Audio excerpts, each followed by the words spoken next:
Hello there, sir. How are you today, Matt? Doing great, Jason. Yeah, that's awesome. I'm excited to be here. Are you? Always. Yeah? Yes. Back for episode 2 Let's do it. of our beautiful podcast. So that those who don't know, Justice University is a member of the NCCAA. Yes. Do you know what that stands for without looking? Yeah, National Christian Collegiate Athletic Association. Yes, exactly. So that is considered like an entry-level port for private Christian colleges, mostly Bible colleges, things like that. Right. It's the only of the conferences that shares religious affiliation as one of the criteria for being a member, right? Yes. Okay, so we're a part of that. It gets a little even more messier than that, where we have some sports that are in what's called the Southwest States Conference, but a couple of sports that don't have that same conference affiliation. Right. And that's just because maybe all those schools don't have those sports, right? So I think one of those is women's soccer, for instance, where every school doesn't have a women's soccer program, so we end up, coach builds his own schedule with everybody else around. So, right. But we're still in the NCCAA, yes. just not that conference. So they'll play you talked about winnable games or countable games, right? And so hopefully all of them are winnable, right? They're all winnable, but they're not all countable. That's true. Would you explain that? So countable is, in order to make like national tournaments, regional tournaments, you have to have a certain number of games on your schedule that are countable, basically to prevent you from stacking the deck against lesser teams and scrimmaging and that sort of thing. But they play opponents that are at or above their level, and they make that a countable game. So a park would be both in the NAIA, which we'll talk about, but not in the NCCAA. And it's countable because they're above the conference that we're in terms of affiliation, right? Now, when we have, like our girls' soccer will play some community colleges from around here, are those countable? I think they're not, because junior colleges, I don't believe, fall under the countable umbrella, if I'm not mistaken. So they have to be, like I said, at or above the same type of institution as well. It can't be a 2-year school just as is a 4-year bachelor degree granting school. So I think it has to be that as well. And there's still reason to schedule those games, right? For sure. To especially early in the year. Early in the year, scrimmages or really just to sharpen the skills of the players and things like that. Yeah. You look at bigger schools, for instance, and you see there's what they call their non-conference schedule, right? And a lot of those end up being smaller schools because they're getting their rhythm, they're running plays against them. Obviously, you want to make it competitive still so that your team is growing through it, but those may not be countable when it comes time for a tournament or for something like that. So. Well, like our basketball team, our men's team last year played a lot of early season games against like even D1 opponents. There were a few on there. And so it's our advantage to see what we have, and it's their advantage to get some confidence. Absolutely. We were the lesser opponent in their mind. Absolutely. And I believe, and don't quote me on this, but I believe there's usually some sort of an incentive for the smaller school to come in and play, which is a great way to grow your program as a smaller school too.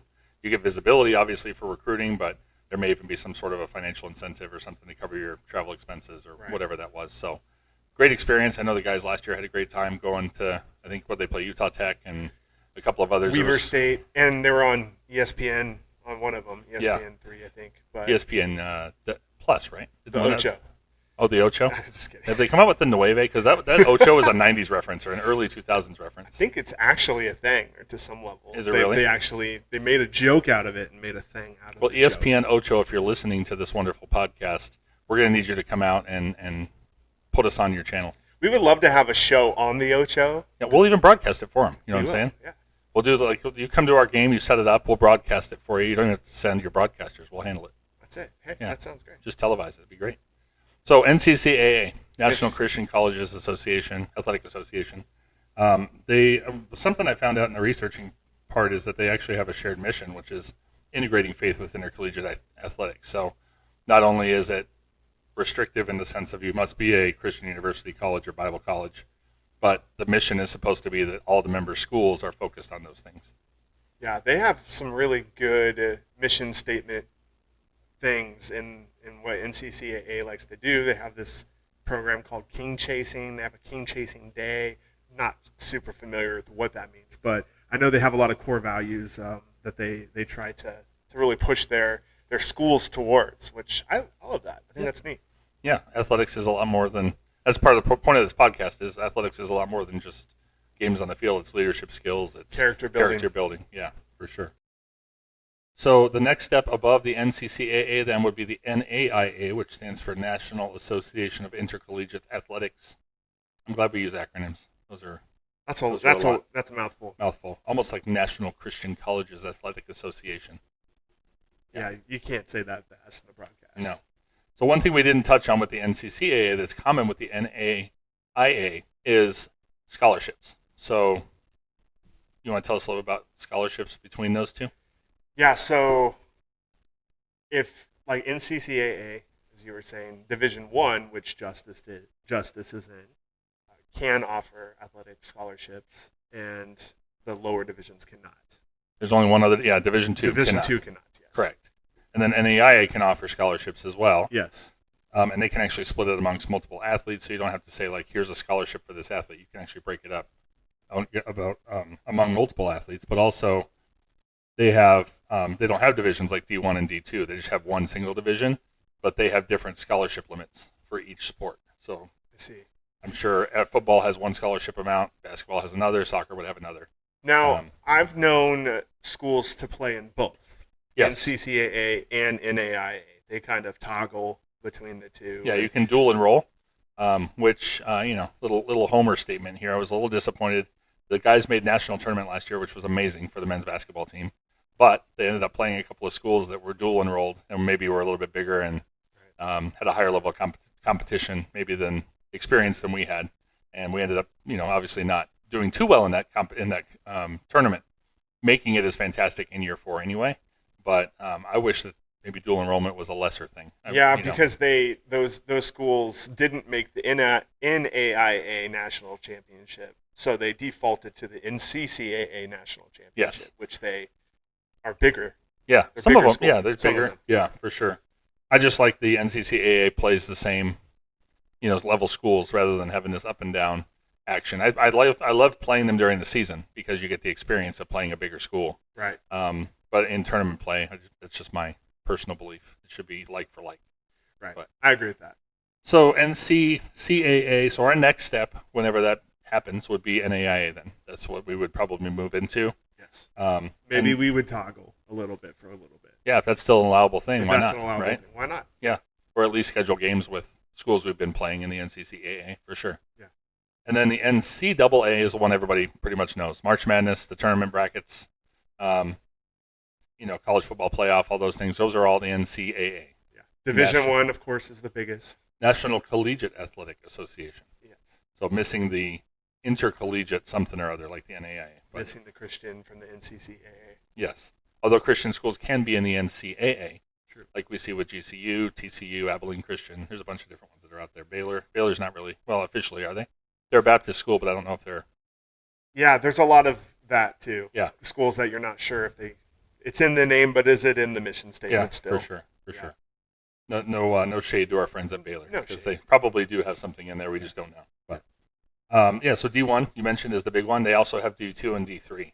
So for those people maybe in Arizona that follow Arizona sports, NAU would be in an NCAA school, but they're in a Division II component for their football program. Right. But they're Division I eligible for basketball. So it gets really messy in the way these things are set up. Because like NAU can make the college tournament in March, but they're not playing a regular season schedule full of, your Dukes and North Carolinas and people like that. So it's interesting how they have that set up. And then a lot of schools don't even have all the sports, right? Justice, for instance. They don't have football. Well, and there's a lot of bigger schools that don't have football programs either. Mm-hmm. Yeah, GCU is one that Yes. doesn't have football. But so you don't have to have all these sports to be in one conference or the other. It's just which conference are we going to be in for the sports we do have, right? So D2, D1, D2, D3. D3, I learned during the research program, or part of the program here, was they don't actually offer athletic scholarships in D3. Right. So most people in those ways may end up moving into playing in the NAIA if they're rather than a D3, because they might be able to get a scholarship that they could get in That's D3. true. Or the athletes are on an academic scholarship. Yeah, or need based. That would Or obviously needs-based. still. Yeah. That would still go. So all that to say, we focus mainly on the NCCAA, a little bit on the NAIA. Maybe one day we'll get to the NCAA level. But for right now, it's fun to watch. So some of the schools that we play within the NCCAA then would be, give me some examples of people we've seen the last couple of years. So we have seen Bethesda. Mm-hmm. We've seen West Coast Baptist. Mm-hmm. We have seen Nelson. Yep. Who is kind of our crosstown rival. Crosstown right? rival. Yep. Don't give them bulletin board material, okay? If anybody listens to this, we don't want to let them know they're our rival, do we? Rivalry's good for sports. But That's we my saw it in opinion. the tournament last year for the basketball tournament. You know, they ended up winning that, didn't they? Nelson? I think so. Yeah. So I don't want to admit it, but yes, they did. They did. But, you know, they've been around how long? Let's just say that.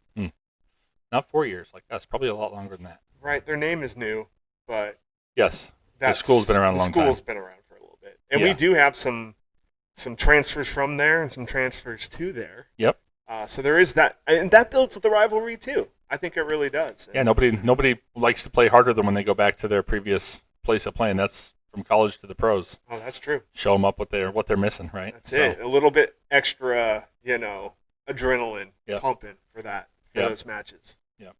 So also Stanton, I was about to say one. Stanton. I think that's one. And then we played Benedictine. I don't think they're in the NCCAA. They're NAIA, but they're another crosstown that we play. Benedictine University of Mesa, Benedictine, right? Yeah.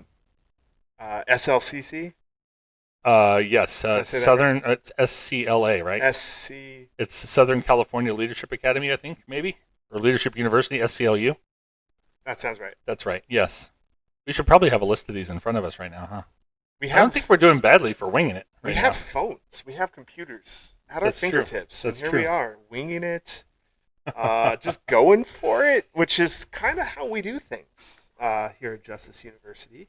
Well, it's a new school, so you're building the advantage of being a part of it now is you get to kind of build the culture and you build how things are done. So some maybe bigger colleges people have heard of. Dallas Baptist University is another NCCAA school. Southern Wesleyan. We haven't played them, but they do fall into the NCCAA. Now, there's also Lincoln. Yes. Now, Lincoln's interesting, right? Because I don't believe it is a faith-based college. I think it has to be in the NCCAA. Does it? Okay. But can we... But they're in our conference, but I don't think they're in the NCCAA. Right, and I think that's a good thing. Maybe when we interview Coach BJ specifically, when the basketball season's getting underway, maybe we can talk to him about kind of how the conference is made up and where some schools came from. But, yeah, we have seen Lincoln come. A lot of California schools, obviously, a lot of Arizona schools. New Mexico Tech, was that the other one? I think so. They came here and played as well. So the NAIA, let's talk about that real quick. NAIA, we play a lot of those because they're near our competition, and there's several of them here locally in town. Park University, Ottawa, Arizona Christian University is another one. Okay. So we see a lot of these NAIA teams as well, and I think we compete pretty well with them. So what do you think the advantage is of kind of being in the NCCAA at this point for our school?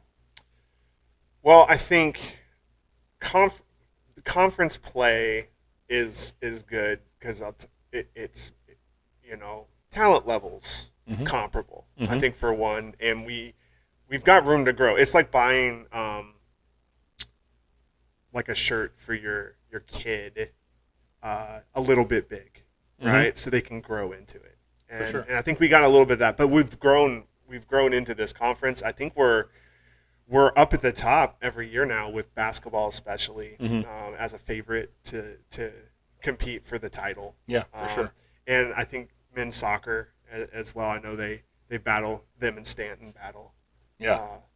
Each year now, and so and our other programs are growing too. I think volleyball has taken a lot of leaps in the last year, especially. So, Lion Loyal, I like that. Lion Loyal. We should almost brand that. Now. That should be our student section. Now, do you think our female sports program should be lionesses or lions? You know what? I had this discussion last year with one of the coaches, and they said that the girls preferred it. I'm sorry, the women preferred it as lions regardless, not lionesses. But, I'm sure everybody has their own opinion. Every player probably thinks differently. But right now we've been in the animal kingdom, the lionesses are fierce. They are. They're the hunters. Oh, right? Yeah, they're the hunters. The guys just lay there and wait for the food to come back, Kind of like what I do at home. Yeah. Y'all should see Matt. He's really loving the. He set himself up there. That was great. That'd be great. I'm excited for the new energy on campus. Yep. We have more students Yep. than we've had before, so that's exciting. We have a different makeup as well because now we have men's baseball. So there's We a lot do. of baseball players on campus here, and a lot of non-athletes from what I'm hearing too that have come to join Which the is Lion great. faithful here. I've Lion loyal. I've found our students who are not athletes have been just as much so a part of the Lion Loyals. I love seeing them come out and support their classmates and come into the games. We've got a great student section here. I think that especially in the gym sports, you see them packing the gym out. It's going to be exciting to see how that grows throughout this season as we add baseball. How that's going to be an addition as well. Hey, guess what, Lion Loyal? I'm going to stick with that. See, the more I hit it, the more it's going to land here. So, guess what, Lion Loyal? Our soccer field and our baseball are going to have a lot more room than our basketball gym does. So while you're already packing out that basketball and volleyball games, you got even more of you that can come to the other games because there's more space. BYOC, bring your own chair. Bring a camp chair. BYOU, bring your own umbrella. Yeah, it's bring your own shade. A little warm. Yeah. Yes, please BYOS. do. Yes. Well, we thank you for joining us again on the Prof G and Shively Next Play podcast, episode 2. Well done again, sir. Did a fantastic job today, if I do say so Back myself. at you. Thank you for driving. Driving, it's been yes. a crazy That's what ride. they say in the biz. I've had to hold on to the handle the whole time, but we've made it. That's what So they it's say good. in the biz. We're going to learn these biz terminologies. We are. Like I learned about XLR cables. This is an XLR cable. For those of you that are watching it on YouTube, you can see it. But I'm learning all kinds of stuff through this. Love that. But thanks for joining us again. We'll look forward to seeing you guys out at the field. And you got a tagline of it this time? We got to come up with something. Yeah. Lion Loyals. Go Lions, right? Go Lions. All right. Lion of Judah.